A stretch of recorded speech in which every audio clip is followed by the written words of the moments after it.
Hello everyone, Madhya Pradesh training officer 2024 के लिए हम यहाँ पर टेस्ट बुक में हम टेस्ट लगा रहे हैं, जो कि थर्ड टेस्ट है हमारा मैथ्स और साइंस का। तो इसको आज हम लाइव एनालिसिस करेंगे। और देखो, टेस्ट सभी को लगाना है, सब्जेक्ट वाइज टेस्ट जितने भी हैं। इसका एग्जाम जो है 30 सितंबर से आपका हो जाएगा, तो आपका 15-16 दिन आपके बचते हैं। तो टेस्ट वेस्ट आप जितने भी हैं लगा लीजिए, ठीक है। तो चलिए हम शुरू करते हैं। ये मैंने लगाया था साइंस और मैथ्स का। साइंस और मैथ्स का मैंने लगाया था, कब लगाया था? 23 अगस्त को, 29 अगस्त को। तो आज 14 है। आज हम थर्ड वाला लगाते हैं, ठीक है। इसमें हम देखेंगे कितने मार्क्स आते हैं और कैसे कर सकते हैं हम, है ना। तो मैथ्स और ये साइंस है संयुक्त रूप से। तो मनुष्य में गुणसूत्र में कितने गुणसूत्र, लिंग गुणसूत्र हैं? तो लिंग गुणसूत्र एक होता है, ठीक है। देखो, लिंग गुणसूत्र की संख्या 2 होती है, एक्स वाई हो गया। ये मनुष्य में सभी गुणसूत्रों में कितने गुणसूत्र लिंग गुणसूत्र हैं? लिंग गुणसूत्र मतलब 2 हैं, एक्स वाई, है ना। दो दो ही तो निर्धारण करते हैं ना। ये आपको दिख रहा है कि नहीं दिख रहा है? चलो ठीक है, इसको बढ़ा देता हूँ। ठीक है, जल्दी जल्दी करेंगे हम, है ना। चीनी को अल्कोहल में बदलने की प्रक्रिया को क्या कहा जाता है? किण्वन कहा जाता है। एग्जैक्ट पता नहीं है मेरे को, हम टेस्ट के लगा के देखते हैं, एनालिसिस करते हैं कितने नंबर आते हैं। नाइट्रोजन का परमाणु भार क्या है? 14 है। रसायनों का राजा किसे कहा जाता है? तो ये कहा जाता है सल्फ्यूरिक एसिड को, H2SO4 जो होता है ना। पीलिया का ऊष्मीयमान अवधि क्या होती है? 7 से 14 दिन। भारी वस्तु, इसका कंफर्म नहीं है ऊष्मीयमान अवधि, ठीक है, इसको देख लेंगे, है ना। भारी धातुओं में खालिस्तान से अधिक घनत्व वाले तत्वों में परिभाषित किया जाता है। भारी धातुओं को खालिस्तान से अधिक घनत्व वाले तत्वों के रूप में परिभाषित किया जाता है। इसको अभी हम छोड़ देते हैं, स्किप करते हैं। ग्लूकोज एक कार्बन अणु परमाणु है। कितना है ग्लूकोज? देखो, ग्लूकोज का सूत्र क्या होता है? C6H12O6 होता है ना। तो इसको कैसे कर सकते हैं? कार्बन कितना है? कार्बन 6 है ना, तो 6 हो गया आपका। नेक्स्ट है, निम्नलिखित में से कौन सी अधातु कमरे के तापमान पर तरल अवस्था में रह सकती है? ब्रोमीन रह सकती है ना। गुरुत्वाकर्षण नियम, ये कंफर्म नहीं है मेरे को, मैं अपने उससे देख रहा हूँ, है ना। ठीक है, आप भी जैसे टेस्ट लगाएंगे तो उसमें एलिमिनेट करके और जल्दी जल्दी लगाने की कोशिश करेंगे, ठीक है। गुरुत्वाकर्षण नियम किससे संबंधित है? तो द्रव्यमान से संबंधित है। द्रव्यमान को अपनी ओर गुरुत्वाकर्षण नियम जो रहता है वो खींचता है ना। नेक्स्ट है, इनमें से सर्वाधिक इस्तेमाल किए जाने वाला विद्युत चालक कौन सा है? तो तांबा है, अपना ब्रॉस का हम यूज़ करते हैं सबसे ज़्यादा ना। उसके बाद में ये है, इसको हम सॉल्व करते हैं। पहले ब्रैकेट का हम करेंगे, उसके बाद में हम जल्दी जल्दी इसको सॉल्व करेंगे, है ना। ये क्वेश्चन है, क्वेश्चन को मैं यहाँ पर रख दे रहा हूँ। ओके, तो ये हो गया हमारा ब्रैकेट को। अगर मैं हम सॉल्व करेंगे तो हमारा ब्रैकेट को जैसे, एक सेकेंड यार, चलो, दिख रहा है कि नहीं वाला दोनों? ओके, टाइम भी कूल हो रहा है। ये हो गया यहाँ पर 4 एकम 4, 4 5/4, और ये हो गया भाग, और ये कितना हो गया? 5 दूनी 10 और 3 13, 13/5। तो इसको भाग में है तो गुणा में कर देंगे, तो 5/4 गुणा के इतना हो जाएगा, 5/13 हो जाएगा। तो इसका गुणा कर दीजिए, 25 और 13 चुके 26, 13 चुके 52, है ना। और इधर क्या हो जाएगा? भाग, तो ये भी हो जाएगा गुणा में, तो 13 हो गया, और ये हो गया 13 और 20, है ना। तो 20/13, है ना, गुणा में। सॉरी, यहाँ भाग है ना, भाग है, तो यहाँ पर भाग है तो गुणा हो जाएगा, तो 25/52, और यहाँ गुणा कर देंगे तो 13/20। काट दीजिए, 13 चौके 52, 5 चौके 20, 5 25, तो 5/9 है क्या यहाँ पर कहीं? 4 चौके 16, 5/16, है ना, 5/16। ठीक है, नेक्स्ट क्वेश्चन की तरफ चलते हैं। निम्न में से कौन सी संख्या 2, 5 और 10 से विभाजित है? देखो, 2 से विभाजित होने का कि लास्ट में 4 होना चाहिए या कुछ होना चाहिए ना। तो ये दोनों तो एलिमिनेट हो गई, तो ये भी 2 से विभाजित नहीं है, 2 से नहीं है। नेक्स्ट है 2 छिंग 12, 2 दूनी 4, बचा 1, 2 छिंग 12, बचा 1, 2 अट्ठे 16, बचा 2 छिंग 12। ठीक है, तो ये तो है हमारी, लेकिन ये 5 से विभाजित नहीं है लास्ट में, क्योंकि 2 है। ठीक है, तो ये हमारी संख्या हो जाएगी। इसको हम 2 से करें तो 2 नाम 18, 2 सत्ते 14, है ना। 10 से भी हो गई, 5 से करेंगे 5 × 15, 3 बचा, 5 × 30 और 5 × 40। तो हमारी ये संख्या हो गई। नेक्स्ट क्या है? आयतन वाले 36 सेंटीमीटर, 18 सेंटीमीटर और 12 सेंटीमीटर आयाम वाले एक धात्विक ठोस घनाभ को पिघलाया जाता है और 6 मीटर भुजा वाली घन के रूप में पुनर्गठित किया जाता है। इस प्रकार बने घनों की संख्या ज्ञात कीजिए। 6 सेंटीमीटर भुजा वाली, है ना। तो ये किसका घनाभ का आयतन है? तो घनाभ का आयतन क्या होता है आप सभी को पता होना चाहिए। हमारे जो घनाभ होता है उसका आयतन कितना होता है ना। तो घनाभ का अगर मैं हम आयतन की बात करें तो इसका क्या होता है? LBH, है ना, LBH। और हमको दिया हुआ है LBH क्या दिया हुआ है? 36 सेंटीमीटर, 18 सेंटीमीटर, और हमारा क्या दिया है? और 12 सेंटीमीटर, है ना। धातु पिघलाया जाता है और 6 सेंटीमीटर भुजा वाले घन के रूप में पुनर्गठित किया जाता है। तो घन का क्या आयतन होता है? A³ होता है ना। तो अगर में हम निकालें इसका A³ निकालें हम, तो क्या हो जाएगा? तो जैसे देखो, और इसमें क्या बोला, 6 सेंटीमीटर वाले भुजा वाले घन के रूप में पुनर्गठित किया जाता है। तो इस प्रकार बने घनों की संख्या को ज्ञात करना है। ठीक है, तो देखो 6×36 और ये हो जाएगा 216, कितना घन का आपका आयतन हो जाएगा। ठीक है, घन का आयतन हो जाएगा। और इसमें जैसे हम इसको निकालेंगे तो इसका कितना हो जाएगा आपका 36 216, इसको हम इससे भाग दे देंगे क्या है ना, 6×36, 6×36, 6 × 6 = 12, 18×2 = 36 होगा। ठीक है, अभी ये कंफर्म नहीं है, बाकी हम एक एलिमिनेट करने के लिए, टेस्ट लगाने के लिए हम इस प्रकार से अपना सकते हैं। ठीक है, जल्दी जल्दी करते हैं, बहुत कम बचे हैं। 113 से 59 तक की सभी विषम संख्याओं का औसत ज्ञात कीजिए, है ना। तो विषम संख्या कौन कौन सी हो सकती हैं, 115 हो सकती है, 17, 19, इस प्रकार से विषम संख्याएं जो हैं होंगी, है ना। इसको थोड़ा सा अभी स्किप करते हैं। परीक्षा में उपस्थित होने वाले सभी छात्रों में 45% लड़के हैं और शेष लड़कियां हैं। यदि 60% लड़के और 70% लड़की उत्तीर्ण हुई हैं तो अनुत्तीर्ण होने वाले छात्रों का प्रतिशत क्या है। उपस्थित होने वाले सभी छात्रों में से 45, मान लीजिए किसी में 100 जो हैं आपके, टोटल कितने हैं 100 हैं, उसमें 45% छात्र हैं, लड़के हैं, तो बॉयज़ कितने हो गए, उसमें 45 हो गए। गर्ल्स कितनी हो गई आपकी 55 हो गई। अब क्या बोला है, यदि 60% लड़के क्या हुए हैं, उत्तीर्ण हुए हैं ना, तो 45 का 60% कितना हो गया, 1 0 से 1 0 काट दीजिए, 5 दूनी 10 और 5 9 45, 2 3 6 9 3 27, 27 लड़के जो हैं ये आपके उत्तीर्ण हुए हैं। ठीक है, और 70% लड़कियां हुई हैं, तो 55 का 70% निकाल लीजिए आप, 70, 1 0 से 1 0 काट दीजिए, 5 एकम 5, 5 एकम 5, 5 दूनी 10, और ये हो गया 11 7 77 बटे 2, 2 3 6, 2 8 16, 2 5 10, तो 38.5 लड़कियां हुई हैं। तो अनुत्तीर्ण होने वाले छात्रों का प्रतिशत क्या है, या बॉयज का प्रतिशत क्या है, ऐसी कुछ होगा। एक मिनट, इंग्लिश में हो जाना।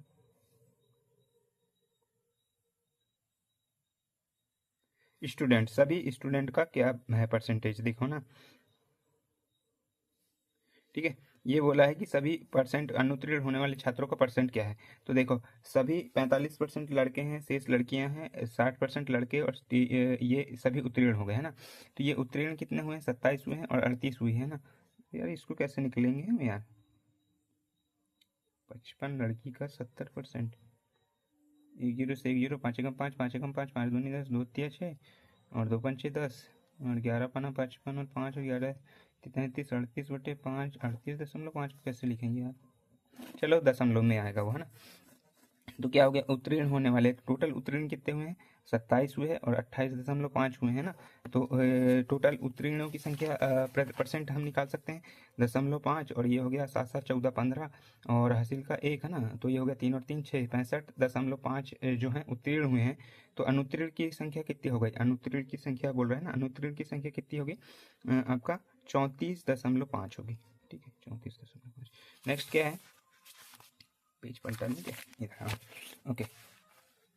दो संख्याओं का अनुपात है, प्रत्येक को 30 बढ़ाने पर अनुपात 9/10 हो जा 9:10 हो जाता है। संख्या कितनी है, 3x मान लीजिए 3 है, और कितनी है, 3x है और 4x है ना। 3x है और 4x है, इसमें 30 बढ़ाने पर, इसमें भी 30 बढ़ाने पर ये अनुपात 9:10 हो जाता है। तो वो क्या है, संख्याएं कौन सी है ना। तो इधर आपका क्रॉस मल्टीपल कर दीजिए, 30x हो गया प्लस ये हो गया 300, और ये हो गया 9 चौके, कितना समय बचा, 9 चौके 36x प्लस 9 3 27, 270, इधर ये पक्षांतर हो जाएगा तो ये हो गया 6x, और इधर हो गया 270, 30, x बराबर कितना गया 5। तो एक संख्या हो गई 5 दिया 15, और एक होगी 5 चौके 20, 15 20। ओके, नेक्स्ट भी चलते हैं। एक व्यापार मेले में एक व्यक्ति ने इतने रुपए इनकान 250 रुपए में संयुक्त रूप से एक घोड़ा और ऊँट खरीदा। एक घोड़े को 25% लाभ पर, ऊँट को 20% की हानि पर बेच दिया। यदि उसने दोनों जानवर को एक ही मूल्य पर बेचा, तो सस्ते जानवर का मूल्य क्या था। देखो दोनों जानवर को एक ही मूल्य पर बेचा है बोल रहा है ना, तो 51,250 का निकाल लीजिए कि कितने कितने में बेचा होगा। 2 दूनी 4, 2 पंचे 10, 2 छिंग 12, 2 दूनी 4, 2 पंचे 10, 25,625 का एक को बेचा है ना। तो इसमें ये घोड़ा का क्या हो गया 25% लाभ में, मतलब ये 125% है ये इसका। तो क्या बोल रहा है, तो सस्ते जानवर का मूल्य बताइए ना। ये हो गया तो 125, 25 पंचे 125, 25 चुके 100, 4 से काट दीजिए, 4 छिंग 24 बटा यहाँ 4 चुके 16, 0 4 छिंग 24। तो इस प्रकार से ये हो गया है ना। और ये हो गई संख्या हो गई है ना, इतने में बेचा ना उसने। तो सस्ते जानवर, दोनों जानवरों को एक ही मूल्य पर बेचा, एक ही मूल्य पर बेचा, ये मूल्य पर बेच दिया, ठीक है। संयुक्त रूप से खरीदा, उसने जानवरों को एक ही मूल्य पर बेचा, तो सस्ते जानवर का मूल्य क्या है? एक ही मूल्य पर बेचा,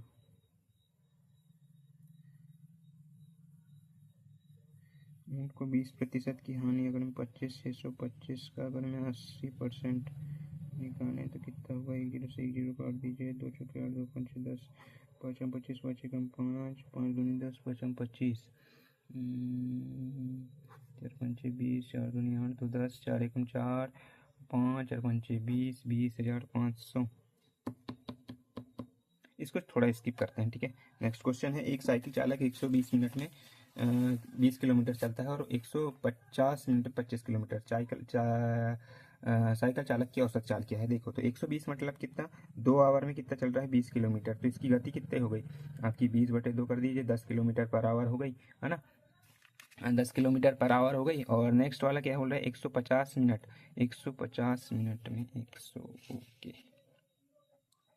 150 मिनट मतलब कितना? 2 सही 1/2 आवर, यही होगा ना, 2.5 आवर हो गए ना, है ना। तो ये हो गया 2 दूनी 4, 4 और 1 5, 5/2, है ना। तो इसकी गति कितना चल रहा है? 25 किलोमीटर, 25/100, 5 हम 25 और 5 दूनी 10, 10 किलोमीटर आवर। तो इनकी क्या बताना है? औसत चाल 10,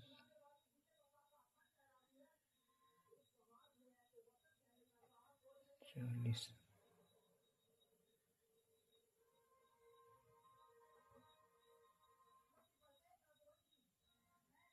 10 किलोमीटर हो जाएगी औसत चाल, है ना। देखो, ये 10 किलोमीटर है, ये 10 किलोमीटर है, तो दोनों की 10 किलोमीटर हो जाएगी। अब इसको करना है रे भाई ये सवाल, ठीक है। तो सबसे पहले है बड़ा अंडर रूट, ठीक है, उसमें है छोटा अंडर रूट में, नहीं ये अंडर रूट में नहीं है, 1054 प्लस छोटा अंडर रूट में है 196, फिर है आपका 169 प्लस है 64। तो ये कितना हो गया? 64 कितना हो जाएगा आपका? अंडर रूट में 64 कितना हो जाएगा? 8 का हो जाएगा। ये कितने का हो जाएगा? 13 का हो जाएगा। ये कितने का हो जाएगा? 16 का, आई थिंक 16, 10 8 96 9, 16 9 25,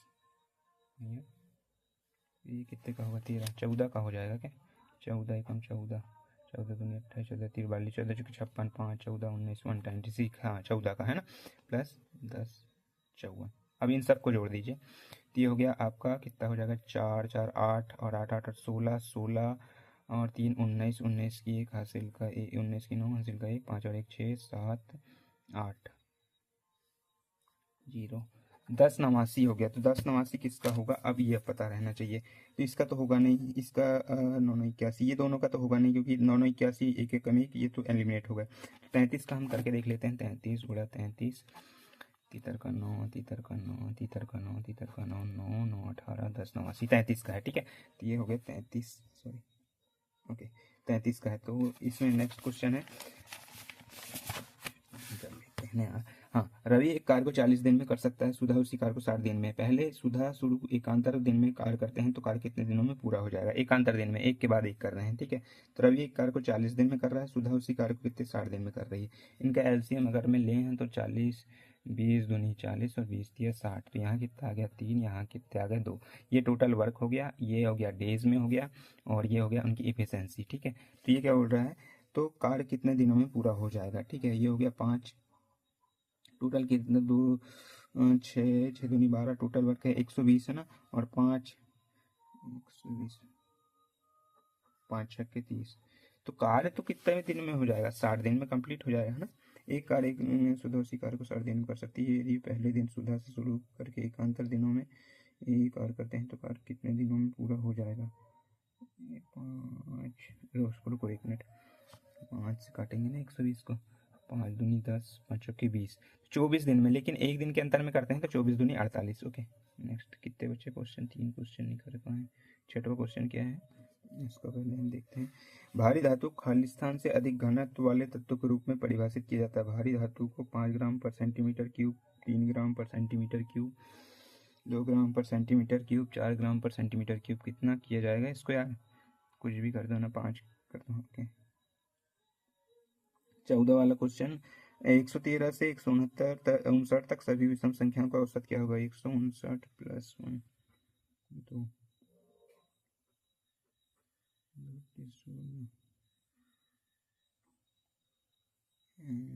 113 प्लस